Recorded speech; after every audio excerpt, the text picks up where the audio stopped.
scriptures. So, Stella, I'm going to defer to you for the actually, before we begin with questions, let's chant some Mangalacharana prayers. He does the fortnight dance.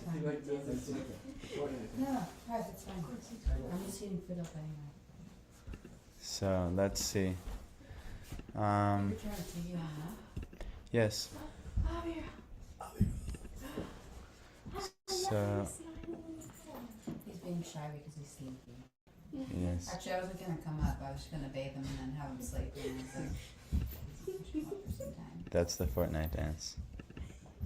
It is. All right. If you want to scroll, I'm gonna get to you because I'm trying to eat something quick. So let's chant these mantras, and then we'll go through some Ishtagoshthi.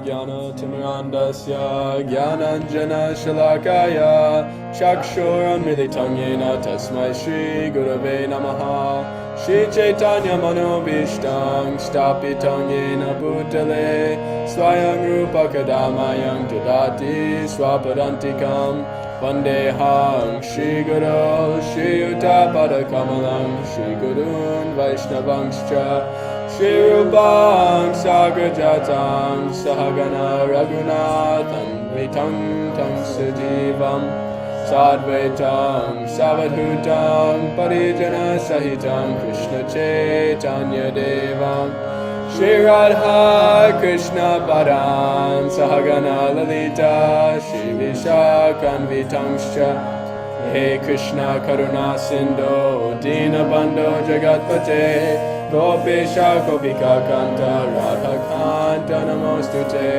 Tapta Kanchana Gaurangi Radhe Vrindavaneshwari Krishabhanu Sute Devi Pranamami Hari Priye Vanchakalpatubhyascha Kripa Sindhubhya Evacha Patitanam Pavanebhyo Vaishnavebhyo Namo Namaha Jai Shri Krishna Chaitanya Prabhu Nityananda Shri Advaita Gadadhara Sivasadi Gaura Bhakta Vrinda Hare Krishna Krishna Krishna Hare Hare Hare Rama Rama Rama Hare Hare Namo Vishnudaya Krishna Pristaya Bhutale Srimate Bhaktivedanta Swamini Namine Namaste Saraswati Devi Gauravani Pracharine Nirvishesha Shunyavadi Paschatya Deshatarine. So, questions is very important in advancing in spiritual life. So even if you can't ask a question, which hopefully you, in the heart, the question is there, but if you don't have a question, just hearing how other people ask questions and the answers are very beneficial. All the scriptures we read, Bhagavad Gita is questions and answers between Arjuna and Krishna. Srimad Bhagavatam are questions and answers between the sages of Naimisharanya and Sutta Goswami, between Maharaj Parikshit and Shukadev Goswami, between so many great personalities like Vidura and Maitreya, Uddhava and Krishna, literally hundreds of personalities, and questions and answers is the main theme. So, begin. So you guys should have some questions. Parth is probably the most proficient in this aspect of bhakti. So Parth, do you have something in that's come up in your bhakti practice? Yes. What is that? Now there are different personalities. Yes. Go ahead. So there are different spiritual personalities. We offer our respects each and every day, and Yes. all the way till Krishna, like Chaitanya Mahaprabhu, Nityananda Prabhu.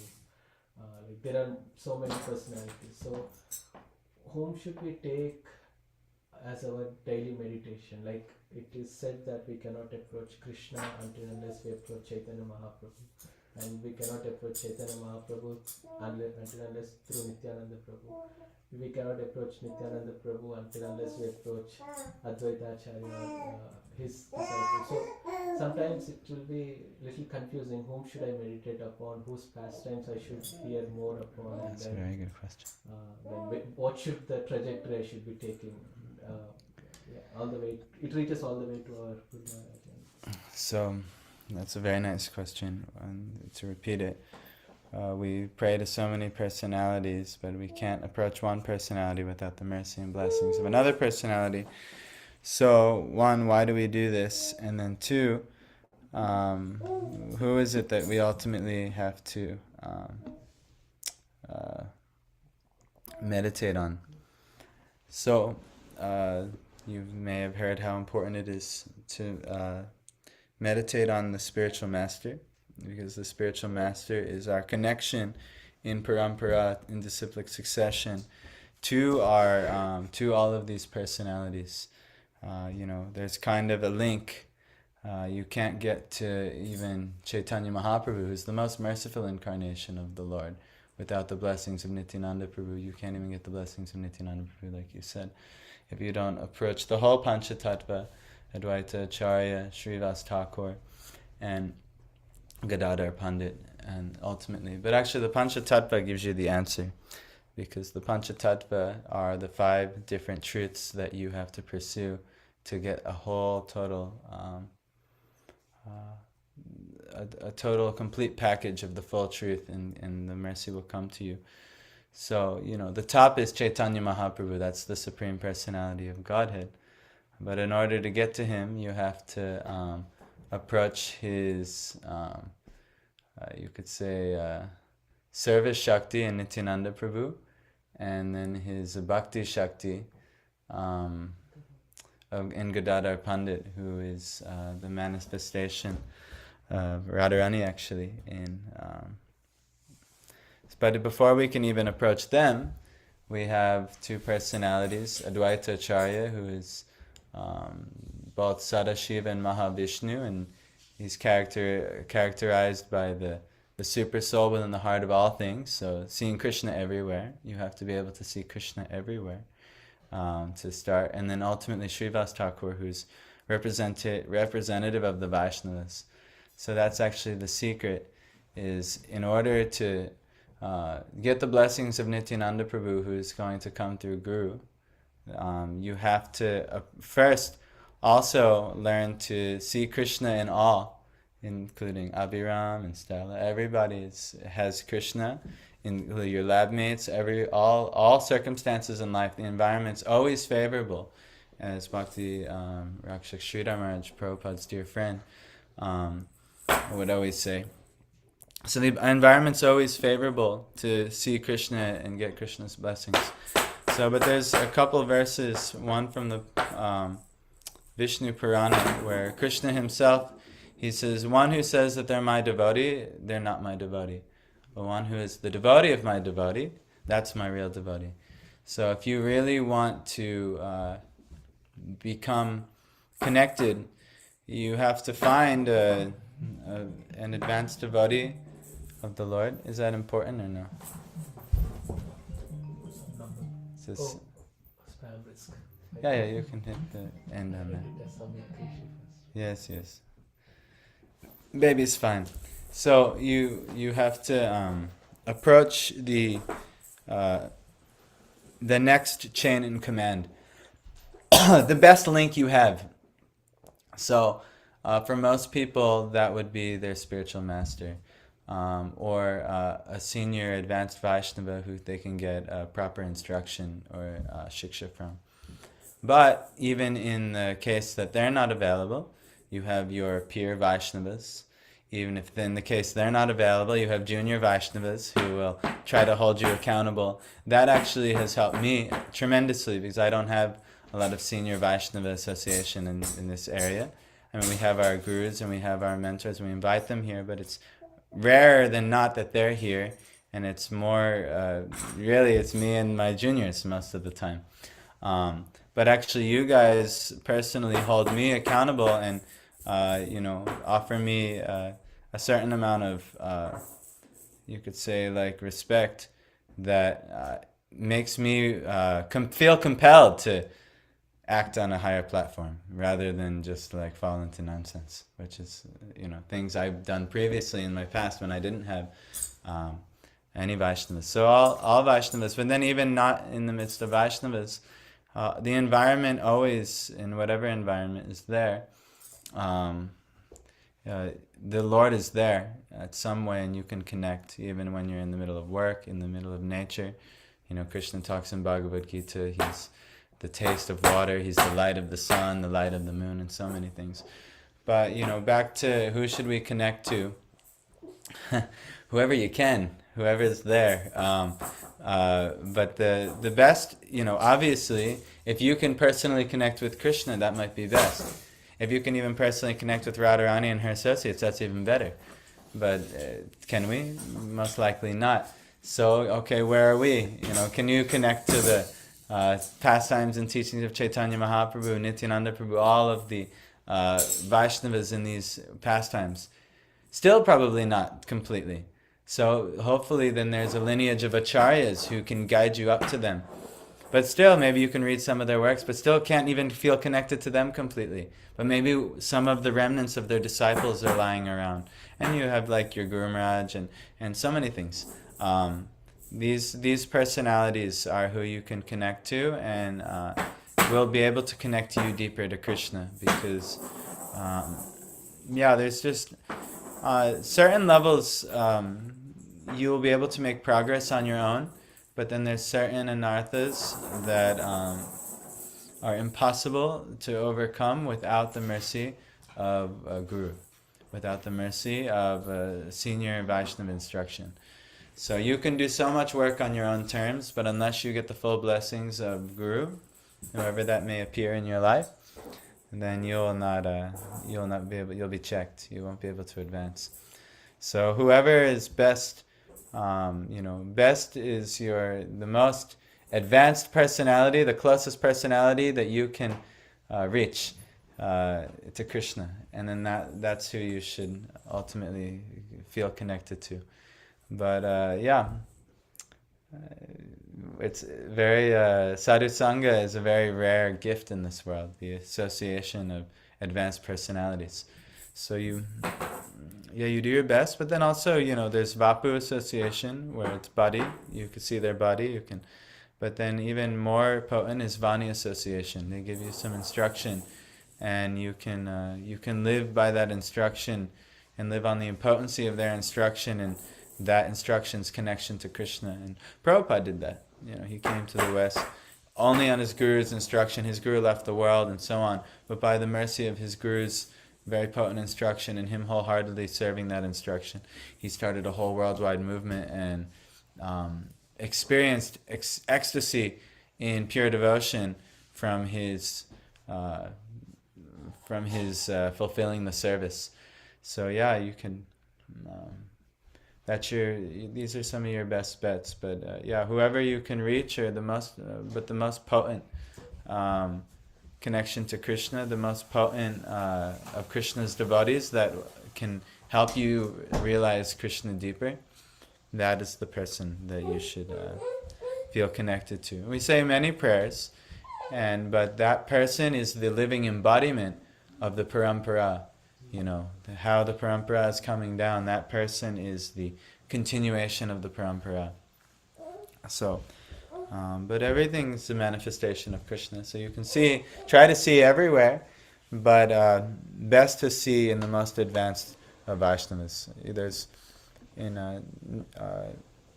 Upadesh Amrita, it talks about how to associate with the three classes of devotees.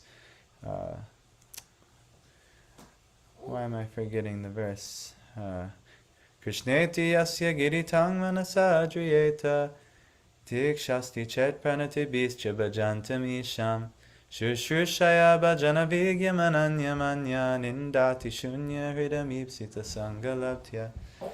And it basically means one who has Krishna on their tongue, that's a devotee, and that you should, at least in the mind, offer respect to them. So even, like Stella is brand new into Krishna consciousness, just starting Krishna consciousness. But because she's chanting Hare Krishna, if we don't offer her respect, we'll make a great offense and may have a great problem. And then Dikshasti Chet Pranatibis Bhajantamisham. One who has cultivated bhajan to the Lord, they've taken initiation, they've really taken this process very seriously. Then actually every time you see that person, actually in the morning we do the Vanchakalpa prayer, so we offer obeisances to each other. That's because we're respecting each other as Vaishnavas who have taken to their life's purpose is to do bhajan or worship of the Supreme Lord in whatever level of advancement. So we actually offer your obeisances to such a person. So any Vaishnava like that, you should always offer your obeisances. Like you went to the temple, you met devotees, and I don't know which way you greeted, but you should have offered with lots of respect, so at least with the hands. But even better to bow if you can meet Vaishnavas and bow to them. And then Shushrushaya bhajana vigyam ananyamanya nindari shunyam hridam ipsita sangalabdhya. Shushrushaya means you should practically serve, and the best way to practically serve is to hear from them. Bhajana vigyam, one who's advanced in bhajan, one who's advanced in worship. Ananya, and they're pure, they're unmixed in their worship. And then anya nindari, the tendency, the fault of criticizing, shunya, they're free from it. Nindari shunya hridam, it's free in their heart, they don't have it in their heart. Ipsita sangalabdhya, this is desirable association and you should obtain it. So you should try to find those who are advanced in bhajan and you should practically serve and hear from them. And those who are advanced in their worship, that will actually make you more advanced, and that's how you will get the most mercy. And you will actually feel connected to Krishna. That's what I've heard. I'm not myself, I'm working on that as well. That's not something it's rare, not easy to find. But at the very least, if there's other initiated devotees, we can practice offering respect to each other. And then in the very least, all who are chanting Hare Krishna, we can offer at least respect within the mind, always be respecting all who are taking to the process. And then also, you could see all, we chant Manina, being prideless, Manadena. Manadena means learning how to respect all others. So devotees also seeing Krishna in the heart of all others. So it's a very good question. Whoever's closest, whatever advanced, and it's the Vaishnavas. Krishna says, the devotee who is the devotee of my devotee, he's my devotee. So if you want to be a devotee of Krishna and you want to get connected, you have to become a devotee of Krishna's devotee. And even if you want to stay connected to Srila Prabhupada, Acharyas, and things like that, you got to find the purest representative of them you can in this world. And you have to get their blessings and mercy. And that's found in Bhagavad Gita 4:34. Tadvidi pranipatena pariprashnena sevya upadekshanti te jnanam jnaninas tattvadarshana. So you know this verse. So, find that person, become very humble before them, ask them questions, and then serve them. And then in that, you'll melt their heart and they'll bestow all knowledge upon you and all mercy, and then Krishna will come. When you melt the heart of the Vaishnava, then Krishna heart is melted, and then mercy will come to you. It's a secret. It's not... Yes, Lilita, come. We're doing Ishtagoshthi today because we had such a small program. So we just say any questions anyone has in their Bhakti practice, you should ask questions and try. Maybe there's some clarity can be gotten. Maybe.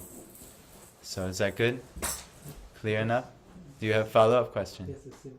So when we pray to like for instance, Nityananda Prabhu and Chaitanya Mahaprabhu, what should be our mood, like knowing that we cannot directly approach them, we have this connection, and then we are connected after taking initiation and like offering our obeisances to everything. Yeah. So my main question is, like for instance, if something stuck to my mind or somewhere if I'm stuck, I may meditate on Chaitanya Mahaprabhu, please give me some help, some mercy and something. But and then at the same time I will think that, oh, maybe I should, in order to get Chaitanya Mahaprabhu's message, I should pray to Nityananda Prabhu, and then I pray, Nityananda Prabhu, please help me to navigate through this, and then again it comes to the same point, it was sometimes yeah. it's So like, it's the same answer to the same. It's practically the same question, and it has practically the same answer. But maybe to get more clarity on this, if you're praying to the Lord, but you can't feel totally connected, and you know that in order to feel totally connected, you need someone to connect you, you can pray to them. I know I'm to please reveal yourself to me in whatever form you can. So, for instance, Nityananda Prabhu, he is Guru Tattva. So he reveals his form through the spiritual master. Srila Prabhupada, it's very interesting when in the original Bhakti Siddhanta's Gaudiya Mat, the most appropriate way to worship the spiritual master, you would worship the spiritual master first separately, and then you would worship the deities, and you would sing songs to the deities. But interestingly enough, when Srila Prabhupada came here to the West, he, I don't know if maybe he didn't feel everyone was qualified to actually directly sing the songs to the deities, but the main emphasis he did was the Samsara Dava prayers. And that's all about the qualities of the spiritual master and how important it is to worship the spiritual master. And so when you do that, that's your connection. That's the person who is fully embodying how Chaitanya Mahaprabhu, Nityananda Prabhu, how all of our lineage up to Krishna is appearing to us. Now that spiritual master, that you should make sure everything's lining up with Sadhu, Guru, and Shastra. Sometimes people are in the role of spiritual master and they're not fully embodying the qualities, and then you humbly may have to check why I have this doubt. Put it humbly, and then if they cannot resolve your doubt, then maybe you have to find someone who can resolve that doubt. But it's the same answer. You have to find the most advanced personality who is most intimately connected, and they can, through their faith and their connection, they can help you feel that faith and have that connection as well. So you can pray to them, but it's going to come down, in all circumstances of life. I know many devotees, they'll pray to Nityananda for this thing, they'll pray to Radharani for this thing, they'll pray to Chaitanya Mahaprabhu for this thing, and pray, many devotees pray to blanket Krishna, the total Krishna. I'm seeing you. I tend to kind of be a little bit like that. But that embodiment is going to come through the senior Vaishnavas, the advanced Vaishnavas, and that's the person you want to try to get association from and hear from, and you'll feel that connection. So you can even pray to those Vaishnavas, or you pray to the Lord that you can get connected to that Vaishnava, that you can get further clarity from that Vaishnava, because their association's rare actually. So you might go some months in hopes that you can have another opportunity to hear from this Vaishnava, or see this Vaishnava, or serve this Vaishnava, or get clarity from this Vaishnava, and so on. So it's kind of the same thing, but Prabhupada makes it kind of clear. What the most emphasis he put was not on all of our bhajans for the Lord, which is good, but the way you get there is he Mangalarati bhajan, even when worshipping the deities, which would normally seem inappropriate, but it wasn't appropriate for the Western devotees, because they practically, we have no opportunity to understand anything to do with bhajan of the Lord without the mercy of the spiritual master. So you're going to be what you need to do. So you can always meditate on, and actually when you get second initiated, that's after you chant the original Gayatri mantra, the next set of Gayatri mantras you would chant are Guru Gayatri mantras. And that's so you chant mantras 3 times a day. What is that? Yasya prasadad bhagavad prasado yasya prasadan. So yasya prasadad, one whom gets the mercy of the spiritual master. Bhagavad prasado, he gets the mercy of Krishna. Yasya prasadan nagati kutope. One who doesn't get the mercy of the spiritual master, he can't find relief anywhere. Dhyayans tuvangs tasya, 3 times, meditating and praising you, and praising him, yashastri sandhyam, glorifying him 3 times daily, like in the Gayatri mantras. That's the process. So you should, try to develop a deep connection with the spiritual master, and also understand there's a guru tattva that is there, where the Diksha Guru may not always, in all times, in all circumstances, be your focus of meditation. There may be times, even if the Diksha Guru leaves the world, or you don't have so much opportunity, or even in other circumstances where the Diksha Guru is not fully capable of helping you in certain circumstances. Then, but the main thing is you need a guru figure. So there's many instances of advanced Vaishnavas also having a shiksha guru, but they feel the same way. They're feeling this person is my connection to these personalities, Nityananda Prabhu, Chaitanya Mahaprabhu, and so on. And so, and after the Guru Gayatris, then only you chant the Gora Gayatris. Then you chant mantras in your connection to Chaitanya Mahaprabhu. And then only after that, then you chant the Gayatris for Krishna and Radha and Krishna.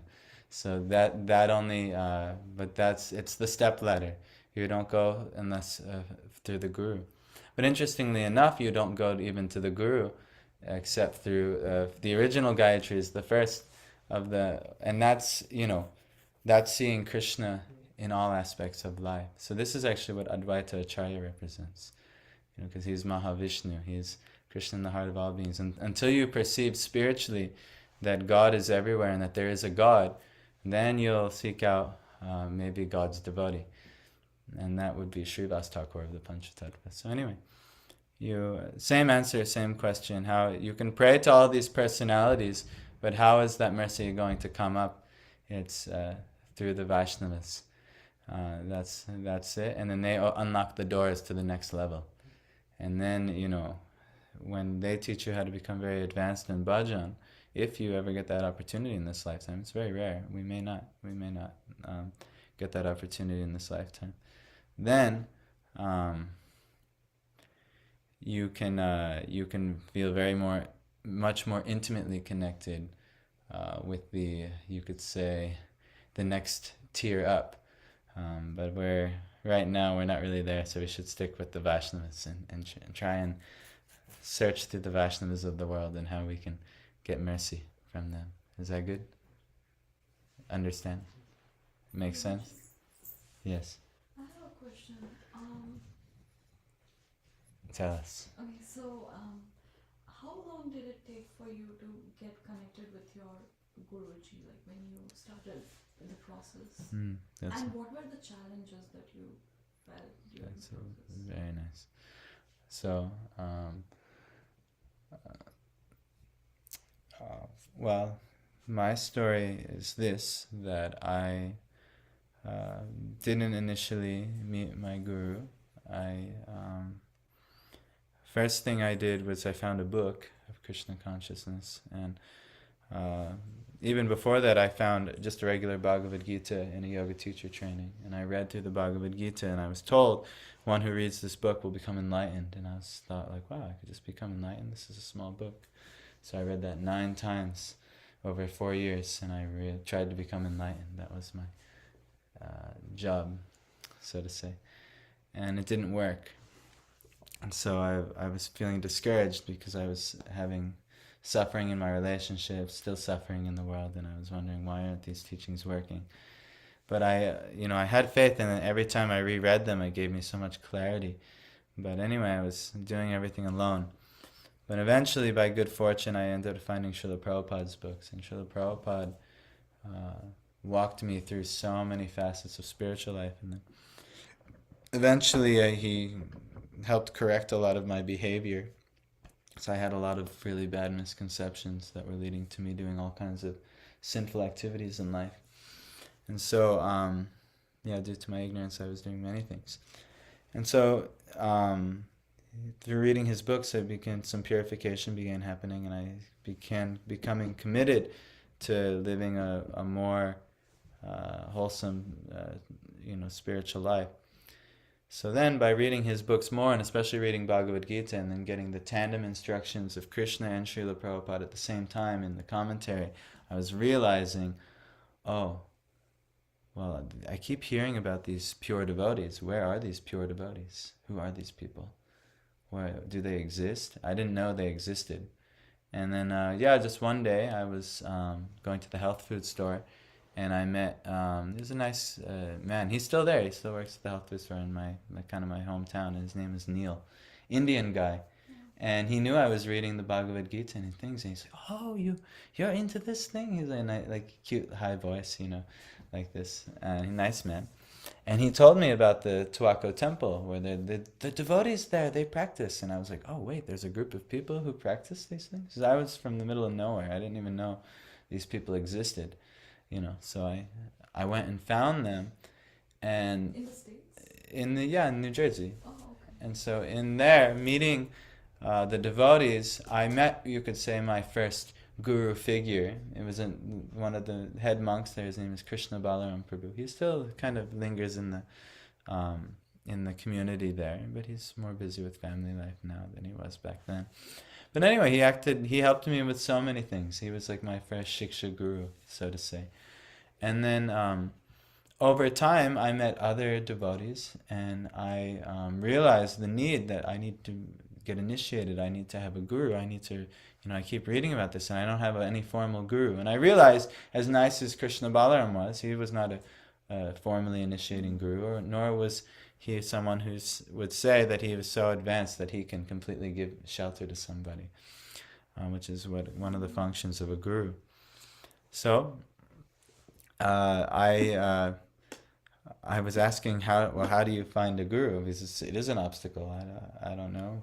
It's not, you just can't go to the guru store and I'll go buy a guru. You can't do like that. It has to be happen organically, and then also you have to kind of be ready and act appropriately in the relationship. It's a relationship, just like a marriage. You can't just marry anybody. There's a very certain set of qualities each other should have, and support system each other have, and a commitment level each other have. And same with guru and disciple. There's a commitment level and then a qualification. That you have to be a qualified disciple and they have to be a qualified guru. And if anything's lacking, then the relationship will not work nicely.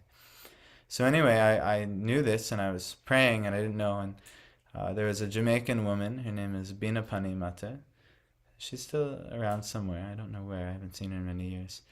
But she was a devotee, obviously. And she's in the kitchen, and I was asking her, I said, Mataji, how do you find a guru? And she said, you go to Srila Prabhupada in the temple, and you go Dandavat Pranam before Srila Prabhupada. And then she starts pointing her finger at me, and you beg, and you cry, and you tell him and Krishna all of your nonsense. All of your garbage, all of your nonsense you tell, and you say, and you beg for a guru. And I said, okay. So I went into the temple one day, and later that day, and the temple is a very empty place. If you go, like Parth just went to that temple a few days ago and brought back some nice prasad. But once a week they have a big gathering, and like hundreds of like local Indians come, and then that's it. It's a ghost town for the rest of the week. So, but when I was there, most of the time it's a ghost town, except that one special day, the Sunday program. So just me and Prabhupada in the temple, and for 10 minutes I was Dandavat Pranam, and I just begged and I cried, and and I revealed my heart and was repentant for all of my nonsense that at least I was aware of, and there's a bunch of nonsense I wasn't aware of, and now I'm starting to become more aware of more nonsense. But yeah, so I begged, and then I just got up and I said, all right, I did it. We'll see what happens. But actually, 3 days later, my current guru, or Diksha guru, he's coming here Saturday, by the way. So maybe you have an opportunity. So he came back from India. He just recovered. But back then, he came back from India and he went to the temple in the morning. And he, like me, he was used to being alone in the temple. But then I was the new person there, and I was serving there, and I took already so many commitments for Krishna. And so, Krishna linked us up. And right where Prabhupada was, he was just sitting next to Prabhupada chanting. Right where I prayed for Prabhupada to find a guru, I actually ended up finding a guru. And a very interesting thing, I didn't know he was a guru. I just was like, oh, seems like a nice old man, a devotee man. I'll talk to him and I'll pick his brain, because I like to do that. I knew I should do that. So I would do that. I would ask him questions. I would try to render service, and he would tell me how to do things better, and I would listen, and I would be humble, and I would serve, and things like that. And over time the relationship deepened, and I had better facility for service. And then, and then one day I was telling him that, I need to find a guru, but I don't know where. And he's like, oh, that's very interesting, because I just became eligible to be a guru, but I don't have any disciples. Oh. And so I was like, oh, I was joking, I'm a disciple who is looking for a guru, and you're a guru who's looking for a disciple. That's very interesting.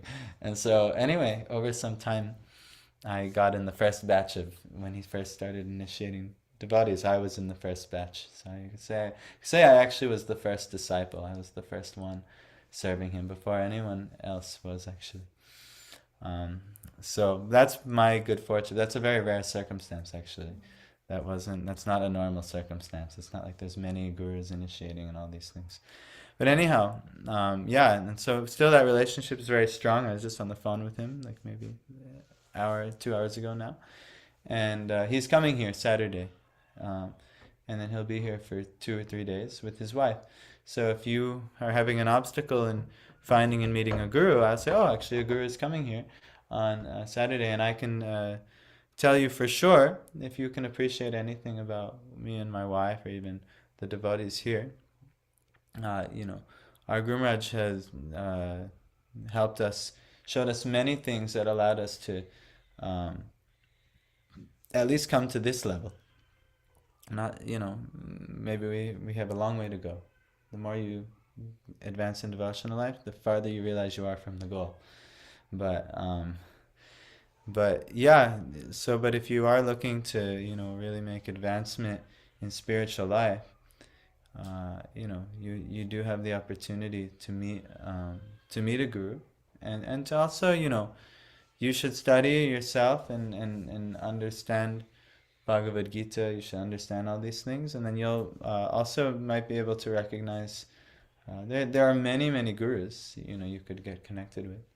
So it's not that only one, but if you're looking for a guru figure in your life, I do know at least one who can help you, and he's actually coming here this Saturday, so that's a very easy arrangement. But the relationship is also a very intimate relationship, so you should you should pay attention and be very sincere in your spiritual life, and you pray to Krishna to link you up with the right guru at the right time in your life. And and even and then there may come time later in your life where you may not because our guru is old, and he has actually just had a very fragile health, so who knows how much longer he'll be able to be in this world giving us personal service, and giving us the ability to render personal service to him and the Vaishnavas. So, and at that time, you still are always looking for a more advanced Vaishnava to help you. And then, only then, when you get to the point of that there's no more advanced Vaishnavas left, and you've made all the advancement that you can in this life, and then you can rely on what you've been taught. But until then, you should always seek out more advanced Vaishnavas. But anyway, so these are the obstacles I had were finding the guru, and then even in the relationship to the guru, learning how to be more surrendered and serve, and then over the years, learning more, overarching qualities of how to be a good Vaishnava and how to properly associate with all senior Vaishnavas, including my guru and things like this. So there's always going to be challenges. There's called anarthas. There's things that are not valuable in our consciousness which are distracting us from Krishna and spiritual life. So yeah, I'm still fighting these obstacles. But by Krishna's mercy and Vaishnava's mercy and Guru's mercy in my life, I've been able to overcome some of them. So, or at least, make some advancement in this project. So you will also do like that. Is that good? Yeah, you feel encouraged. You asked a question and Guru is coming Saturday, Yeah. And so that's very interesting. So anything, okay, good. Thanks for answering. Yeah, that's the whole purpose of this. Stella, how about you? You're brand new to Krishna consciousness, and there has to be something. They're like, well, why is your hair like that? What are you guys doing here? What's the whole purpose of this? Actually, yeah. Why do you keep it like a shika? The shika question. That's a good. Okay, so the hair contains a lot of psychic energy, actually, and so ladies, it's recommended because they're in a body more suitable for more enjoyment in the material world. It's better that they keep long hair. And then also, they're more emotional beings. The ladies are not, overcoming the world with their power because they don't have the same physical power that the man does. But they have a psychic and emotional power which far supersedes the man. So they keep the long hair because this actually harnesses the power. But for the man, it's not recommended to have long hair because it will also, it kind of scatters the psychic power of the man. So the man is expected, at least in spiritual life, the man is expected to detach from the material world and to attach to the spiritual world. So this spot on the head, have you ever heard of a chakra before? Yeah. So you've heard of the chakras? Yeah. So the chakras are energy centers in the body, and then the crown chakra is your connection to the spiritual world. So, or even you could say your connection to your own soul, your spiritual self. So the devotee, he grows out, he has no problem growing out his hair on the crown chakra because that's reaching towards the spiritual world. But every other part of the body he regularly shaves.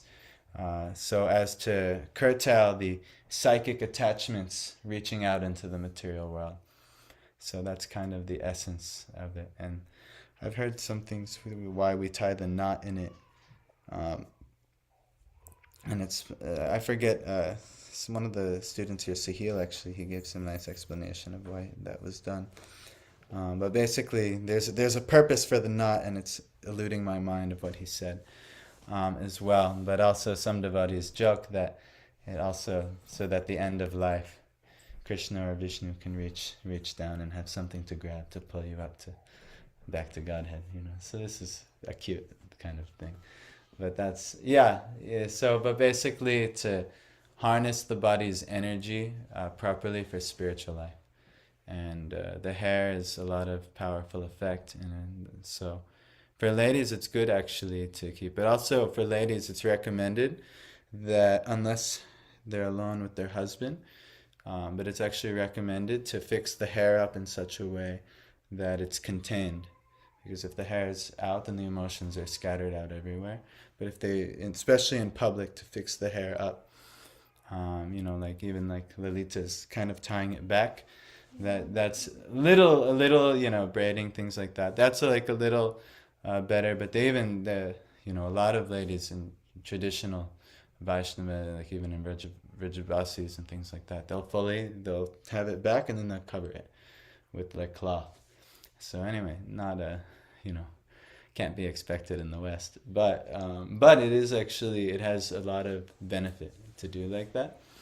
But same thing for the devotees, this is why they shave the head and have sika, to properly contain the psychic energies of the body that actually are being transmitted through the hair. But these are things that are not well known to most people. So, is that good? Yeah. Yeah. Any other question? No, not right now. Not right now. You can think. Madhav? What? Just kidding. You can stop. We sing in the Guru Vastakam, like Shaksha Divikmana Samastra Shaksha Uddhastata Bhavyate Sabi. So I was thinking about that and how, we're connected to Guru Maharaj, to the Parampara, through our Guru, one spiritual master. Yes. And how can I with my whole heart actually see him as not an ordinary human being, but as, like Krishna himself in one sense, like coming to me. Yes. So With that's. my whole heart accepting him as, my Lord and Savior. Yeah. How can I actually see it, like, I wish I was qualified. connection? I wish I was qualified to give you an honest answer in that, because I would say I'm not.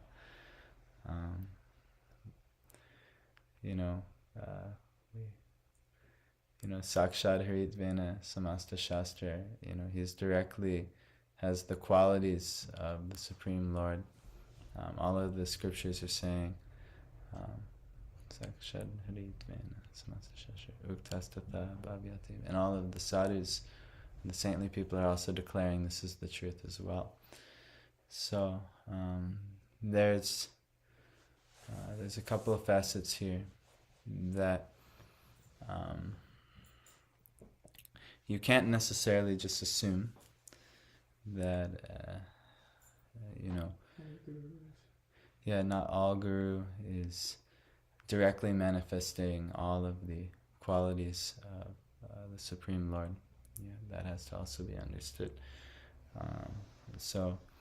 But if you do have a guru, even let's just say, like for instance, the first obstacle is Putana, is actually a cheating guru, and so let's just say you were to have a cheating guru, or if that was the case, it wouldn't necessarily be good if that you surrender with all your heart unless you see that they're fully manifesting qualities of the guru. But that being said, when you see that sadhu, shastra, and guru are all aligning harmoniously, and you're so if you read the shastras, then you can understand the qualities of guru better, and then when you see the guru exhibiting those qualities, you'll be able, and you have knowledge of the shastras, you'll be able to realize even more how special this personality is, and you'll be able to surrender. But if you don't have understanding of Siddhanta and Guru Tattva, who is Guru and how do they manifest and what kind of qualities do they have and so on, then it's just artificial of you. So I'm surrendering with all my heart. So the best would be to to study the Shastras under direction of Guru and Sadhus. And when you study the Shastras and you understand the tattva, the truth of the Guru, how they are actually declared to be directly the connection to Krishna. And once you understand these things wholly and solely, and you have developed faith in them, then it'll just be natural. But until you meet a Vaishnava who is so holy and solely sold out to their Guru, and you see how that has very, very positively impacted them, it'll help cultivate faith in you. But it's not an artificial thing like, all right, well, I have a Guru, and so I'm going to just be able to surrender with my whole body, mind, and soul artificially, so even though I have so many doubts, but I'll bow, maybe I'll give massage, maybe do all the services they require and so on, but it has to be in the heart, like true initiation is a complete giving of the heart to the Guru, not just a formality, So, in order to do like that, you'll have to, like it's also the same with the holy name. How can we surrender to the holy name?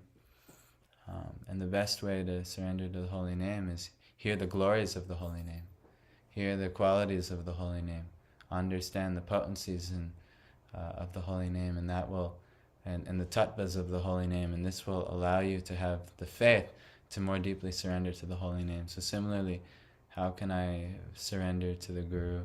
We hear he has the qualities of Krishna and so on. How can I surrender? Well, keep hearing the glories of the Guru. Recognize how because the Guru is described in Bhagavad Gita and Srimad Bhagavatam. Recognize how your Guru is exhibiting those qualities. Or you may also recognize where like for instance, if you wanted to, let's just say you got some idea, you came here a few times and you said, oh, well, maybe Ram should be my Guru. Let's just say you got that crazy idea. But then if you really studied the Shastras, what did you say? Is it possible to do that? No, I can act as like a shiksha guru to a certain degree to help you and connect you, but I don't surrender to me because I'm not qualified. So, but if let's just say you had that crazy idea, but if you studied the Shastras and then you studied my life pretty like scrutinizingly, you'd say, oh, he's falling short here, he's falling short there, and this and that. And so you'd see that I'm not actually fully exhibiting the qualities of like a pure guru. And I don't think maybe in this whole life I will ever get to such a point. Maybe I will, maybe I won't. I don't know, but almost right now, definitely not. So if that were to happen, if you were to just say, oh, well, I'm surrendering, or you just because you don't study the Shastras, you don't really give much time to these things, then you may make a mistake and you say, oh, well, Ram is perfect Guru for me.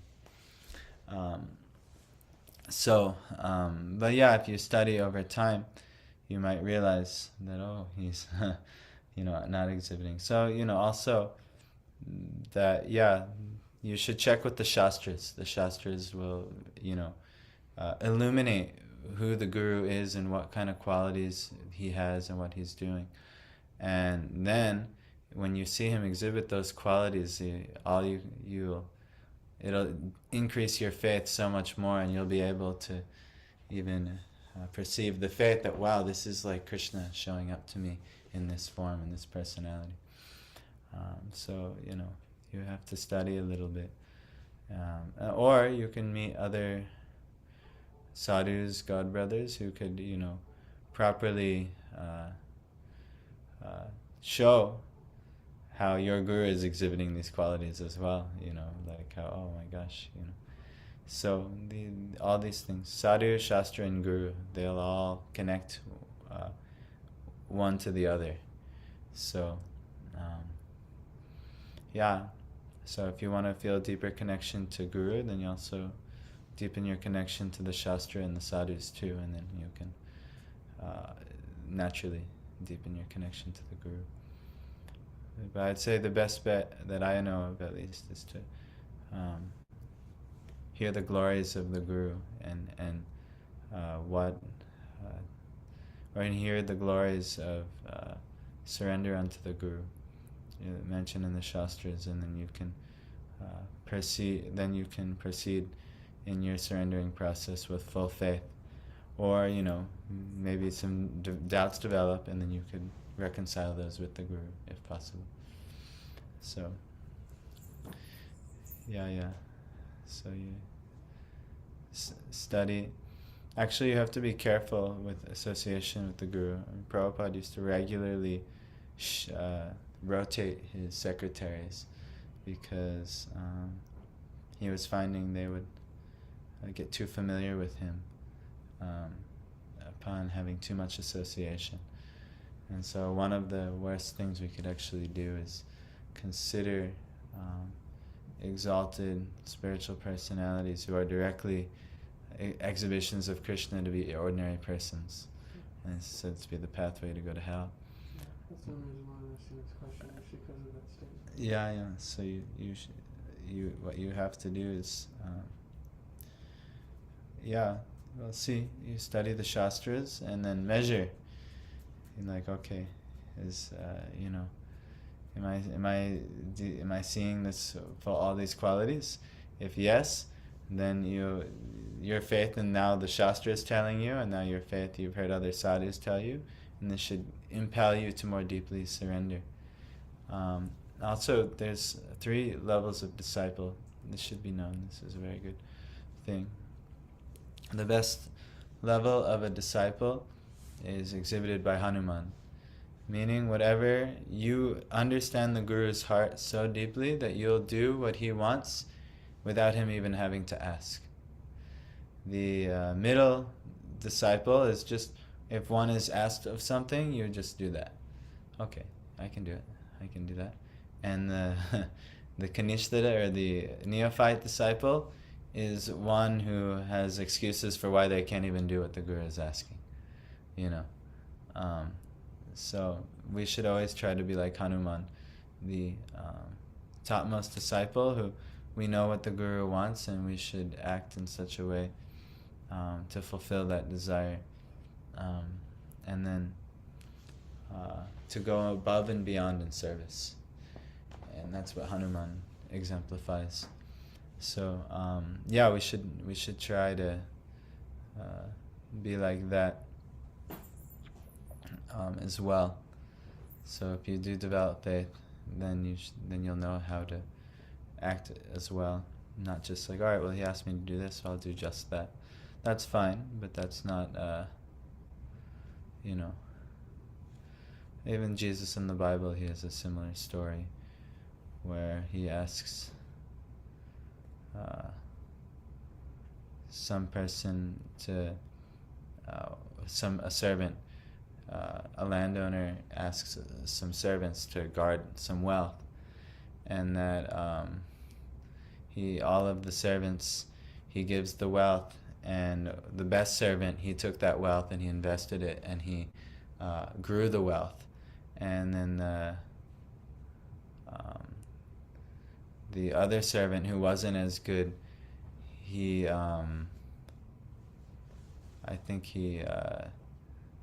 I forget, but basically there was the level of disciples in the Bible story, and Jesus was telling what a good servant does, and it's the good servant's the one who goes above and beyond for the master. So if you are detecting in your life, and you have your guru and life, and you're detecting this is a really important facet of my life, then you should try to go above and beyond in service. And you'll feel the reciprocations of Krishna, and you'll feel the reciprocations of Guru. And then, actually we have an opportunity this week, because we have Guru Maharaj. He really wants to get back Monday, but Mukunda's not able to do, so we have to figure out how we're going to get Guru Maharaj back. And I'll talk to you about how we can arrange service, and maybe we can see if we can work something out. Either I can go, or you can go. So anyway, we'll talk about it.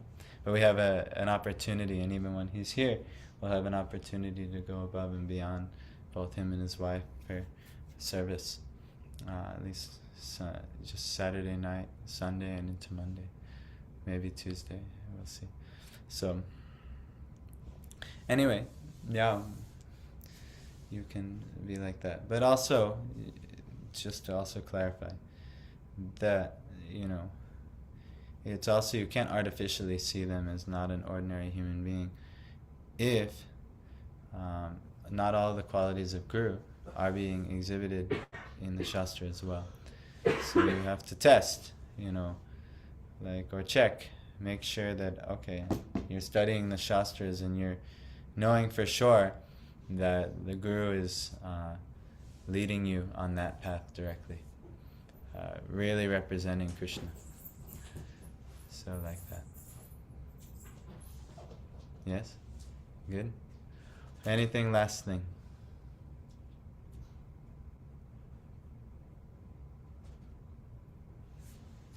No? Stella, any other simpler, questions? Why do the devotees do like this? Okay, and lots of videos online. Why are they wearing like orange? That's a good question. See? I knew you'd have some questions. So, there's 2 orders of life. There's 4 orders of life, actually. There's student life in the very beginning, and of those people you're seeing, some of them are in student life. Then there's household life, which is like me, my wife, maybe you guys are entering, all these things. Married people, working people. That's most people in this world are in household life. Then there's retired life. Maybe you see them dressing like the fellows on the right on the altar. And then there's complete renunciate's life, or sannyasi life, which is the other 2 fellows on the left. And you might see others dressed like that, right? So, sannyasis are those who have completely, and this was popularized by Chaitanya Mahaprabhu. This is an ancient tradition for one who is so sold on spiritual life that they completely reject all material aspects of life. And one of the things that's recommended is to take the you could say the orange or peach robes. And it's like an order of life, and it shows that I don't associate with ladies. Like, it's primarily for men. I don't associate with ladies. No offense to ladies, but it's just not it's not good policy for one who's completely a man who's trying to completely detach from material life. I don't associate with any material activities. I don't associate with money. I don't associate with any of these material things. It's a complete renunciation. And if you see others dressed in orange, not all of them are sannyasis.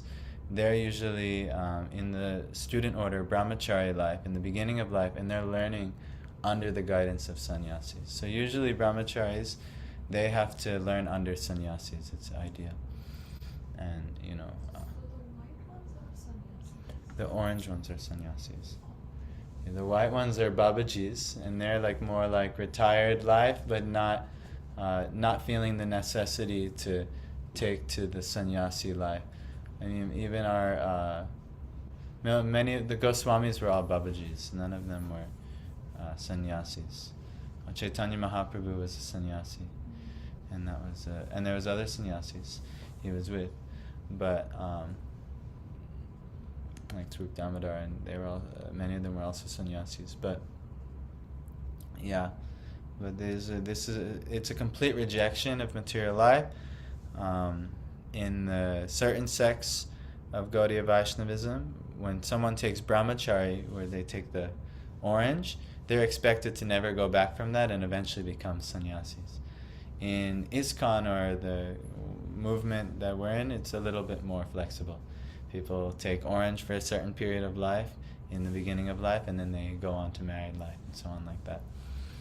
Everything has its benefits and things like that. So, but yeah, it's one who's in orange are those who are committed to away from material life and material activities, sexual relationships, money and finances, and working in these things, working within the world and so on. They want to wholly and solely be engaged in spiritual activities, which is very good, but it's not available for everybody. What? What are the ones who are White is like the next level? yeah, it's not necessarily a level down. All of those personalities on the altar are equal. But Babaji it's a more of a Babaji Vaishya. It's also later in life, traditionally, and where it's one who's also leaving material life, but sannyasis also are meant to preach. Like if you take Orange, your main job is to go out into the world and reject material life, but share material life with others, become a spiritual leader. Whereas Babajis don't necessarily care for that. Their main thing is they just want to worship the Lord in maybe peace and privacy, and very wholeheartedly. And so, they will usually only certain personalities have the ability to take sannyas and actually preach. Which is like kind of the mood of a sannyasi. Actually, Prabhupada says in Bhagavatam, in multiple places, and even in his life, that it's like practically impossible to preach without taking sannyas. So it's even here we're trying to spread Krishna consciousness, but since I'm not willing to take sannyas, I don't know how far I'll get or we'll get together. So anyway, we can do something. Mandatory to be a sannyasi in order to preach? No. Not mandatory to try to spread and share and preach, but if you want to be truthfully successful, like start a magnificent movement or anything, then almost certainly is. At least that's Prabhupada's, and that's the injunction. It's the order for preaching, whole and dedication to sharing this Krishna consciousness. So anyway, sannyasis, that's the order in which to do that in. That's very good. Any last thing? Then we can do arati.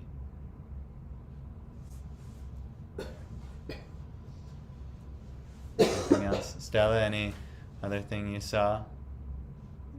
No. He answers like most of my questions. Yeah, that's good. It's his job, actually. And Parth, nothing else? No, okay. So, yes. How would you recommend one overcome shyness in kirtan? How would you recommend overcome shyness in kirtan? You can know that nobody is in kirtan. Those who are judging others are not very effective at kirtan, and know that people aren't. The idea of practicing kirtan isn't to compare oneself to others, and that people aren't judgmental, or there's no standard that has to be met in kirtan. It's more of a from the heart thing. Even if we sound very nice vocally, if in our heart many dirty things are there, then it's actually not really good kirtan. Really good kirtan is coming from the heart. So if you understand a little bit about kirtan a bit more, then it might erase some of the shyness that is there. Every living entity has their own unique expression to the Lord. And I can tell you some story that was it when Haridas Thakur passed away? But I think when Haridas Thakur left Chaitanya Mahaprabhu, he had someone chanting, but instead of a very, very sweet chanter, he had someone who didn't maybe even sound that good, but his devotion was so deep. And that was, even though he everyone else was like, no, we should have this person chant, Chaitanya Mahaprabhu rejected and said, absolutely not. He is the most qualified chanter. So, if you understand things like this, you can maybe get out of the feeling of, I need to perform. It's not a performance, it's more of a calling from the heart and an expression from the heart.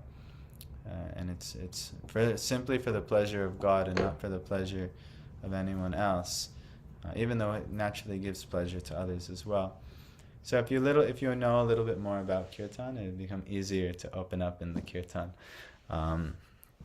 But it's not, when and if you're in an environment where you know and trust the people, they're not, you know, we're not here to judge anyone and things like that. And if you can feel comfortable, that's a lot of it, is getting in an environment where you feel comfortable and you can actually open up in that way and you feel safe and secure and not like anyone's judging you or anything like that.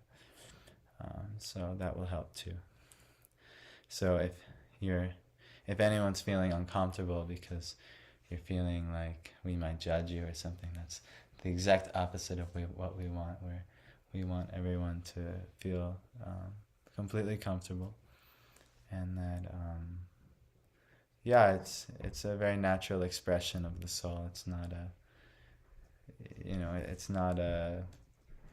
there's no competition to it. There's no way it has to sound. It's just the Lord is seeing the heart, and then eventually when you get attuned to, like, all right, I'm gonna call the Lord's name, or I'm just gonna sing the name of God, 'cause that's what you're doing. You're just singing the name of God.